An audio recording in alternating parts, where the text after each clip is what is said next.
Tafsir Al-Azhar Quran Surat An-Nisa ayat 159 bagian ke-20. Naskah dari Gua Qomran. Tiba-tiba dalam tahun 1941 beberapa orang Arab dari Yordania datang menjual barang-barang gelap dari daerah Yordania ke daerah Yerusalem. Maklumlah di waktu itu adalah Perang Dunia Kedua, sehingga banyak pasar gelap. Mereka membawa barang dagangan gelap itu melalui jalan tikus yang tidak bisa dilalui umum. Dengan tidak sengaja mereka telah sampai ke sebuah gua untuk berteduh. Gua itu 9 meter panjangnya, 2 meter lebarnya, dan tingginya kira-kira 3 meter. Pada sebuah pergunungan yang bernama Gunung Qomran. Di dalam gua itu, orang-orang Arab saudagar barang-barang gelap itu menemui 40 buah tempayan atau guci. Beberapa di antaranya masih dalam keadaan baik. Mereka telah berlomba memeriksa isinya, kalau ada emas di dalamnya. Kemudian ternyata bahwa tidak ada emas, yang ada hanyalah berpuluh lembar naskah tua yang tulisannya tidak mereka kenal. Dengan mengharap akan ada harga naskah-naskah itu, mereka angkutlah dia kepada seorang beragama Islam di Bethlehem. Mereka yang mendapat itu pun semua orang Islam. Kawan di Bethlehem itu, karena tidak merasa berkepentingan, menyuruh orang-orang itu meneruskan perjalanan ke Yerusalem. Di sanalah mereka diberi orang nasihat agar membawa naskah-naskah itu pada seorang ahli tulisan Assyria bernama Athanasius Yasue Samuel. Setelah diperhatikannya, ternyata bahwa itu bukan bahasa Assyria lama, tetapi bahasa Hebron atau Ibrani. Samuel mulanya belum mengenal benar betapa berharganya naskah-naskah bagi kepentingan ilmu pengetahuan dan sejarah. Tetapi Samuel telah turut memeliharanya. Orang-orang Arab yang mendapatkan tadi pun telah pula menjual naskah-naskah yang lain kepada yang lain, yang meskipun belum diselidiki, sudah mulai ada orang yang mengerti bahwa naskah-naskah ini akan menjadi barang yang penting diselidiki. Mulailah menjadi pembicaraan dalam kalangan para sarjana tulisan purbakala.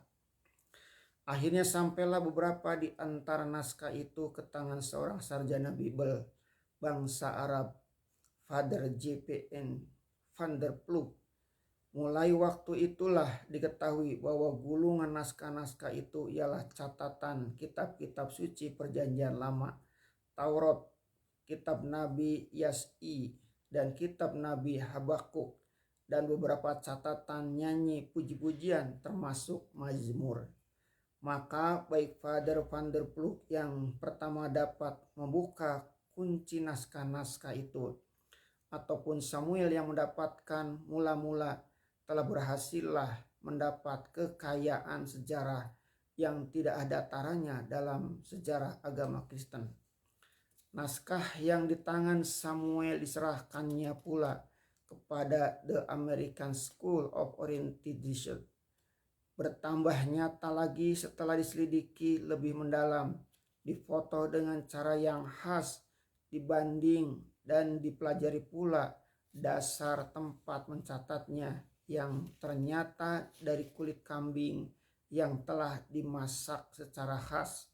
Semuanya telah membawa hasil yang amat menggemparkan. Beberapa orang sarjana spesialis dalam soal ini, seumpama Dr. William Habron Lee dan Dr. John C. Trevor, telah berhasil pula mengenal isinya, lalu mengirimkan hasil penyelidikan mereka kepada Profesor William V. Albright dan Hopkins University. Dr. Albright membenarkan pendapat Dr. Brownlee bahwa naskah ini memang sudah sangat tua, abad pertama sebelum Masehi atau lebih tua lagi. Keterangan ahli-ahli ini menggoncangkan kalangan pengetahuan sejarah, kalangan arkeologi, bahkan lebih lagi kalangan agama. terutama agama Kristen.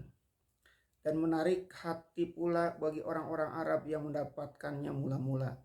Lalu dimulailah mencari adakah lagi di gua-gua lain yang mengandung barang-barang penting itu. Bagi orang-orang Arab tadi tentu saja kepentingan uang, dan memang banyak mereka dapat uang. Tetapi bagi sarjana lebih tinggi dari itu, di tahun 1949 PBB campur tangan. Wakil PBB di Palestina, Philip Lipan, dengan bantuan pemerintah Yordania berhasil lagi menemui beberapa gua yang lain di bulan Januari 1949. Sebuah tempayan yang dijual oleh orang Arab penggali yang dijualnya kepada Profesor Sukenik dari Universitas Hebrew dibawa kembali ke gua tempat dia diambil untuk diuji kebenarannya. Ternyata betul disitulah tempatnya. Pada tahun-tahun berikutnya, pekerja keraslah orang-orang menyelidiki gua-gua itu. Disimpulkan kata bahwa pada penyelidikan bulan Februari 1956 telah bertemu gua yang ke-11. Sebagai telah kita dapati keterangannya tadi, Athanasius Yase Samuel mengirimkan beberapa naskah kepada The American School of Oriental Research buat diterbitkan. Tetapi penyelidikan selanjutnya menunjukkan bahwa soal ini rupanya lebih besar dari hanya semata-mata menerbitkan dengan tergesa. Banyak peninjauan yang harus dilakukan, diantaranya amat penting untuk menyesuaikan salinan-salinan kitab-kitab perjanjian lama yang ada sekarang dengan naskah yang lebih asli itu. Sebab naskah-naskah kitab-kitab yang dinamai Taurat yang asli sampai sekarang belum ketemu atau tidak bertemu. Sebab itu dia bukan kepentingan untuk Kristen saja, bahkan Yahudi pun juga. Sebab itu yang sangat tertarik bukan saja sarjana Bible Belanda sebagai Father van der Ploeg, bukan saja Hopkins University, salah satu universitas Amerika yang berjasa kepada Kristen, bahkan juga Hebrew University kepunyaan Yahudi. Hasil-hasil penyelidikan menunjukkan pula naskah-naskah penting itu sengaja disembunyikan oleh orang-orang Kristen abad pertama.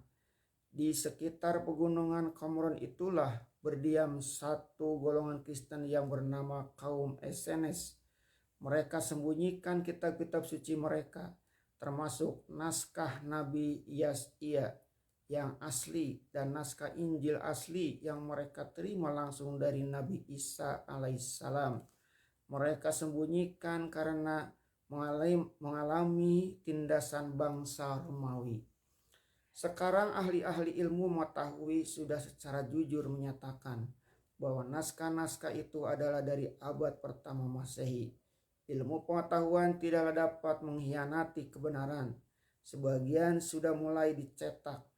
Millar Burrow telah menerbitkan naskah Yesaya yang aslinya ditulis di atas kulit dalam 17 penggal yang setelah dijahit tergabung dari 54 kolom, panjangnya tidak kurang dari 16 meter dan lebarnya 10 inci.